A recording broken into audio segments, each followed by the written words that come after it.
Guys, gabing-gabi na nga at anong oras na madaling araw na pala, naiinis ako, nababad trip ako.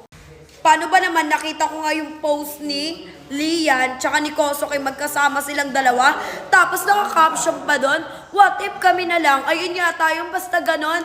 Nakita ko ngayon dito si Lian. Gusto ko siya harapin pupuksain ko lang naman siyang babae na siya. Kasi pinayagan na nga silang mag-TikTok na dalawa, okay na nga sa akin. Tapos yung caption niya, ganun pa.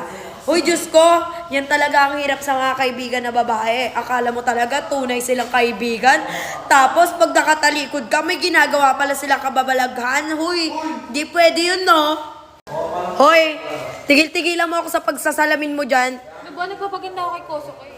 Uy, hoy, huwag ka nang lalapit sa akin pag may kailangan ka, ha? Tigil-tigilan mo ako sa eksena mo. Talaga, kasi kami na ni Kosoke lagi yung magpili. Uy, kala mo, pagbabawalan ko siya, hindi porket magkaaway kami ni Kosoke ngayon? Hindi porket magkaaway kami ni Kosoke ngayon, sinusulit mo na? O ano? Hoy, tigilan mo ako. Dito tumitingin siya sa akin kasi gusto niya, di ba? Kuya, nakikipag-tiktok kay Kosoke, tapos sasabihin niya, what if kami na lang? Hoy, di ka magugustuhan, napakalaki mong tao. Bakit? Nakakasawa na kasi yung love team na Kosh Lane. Mas maganda siguro pag may bago.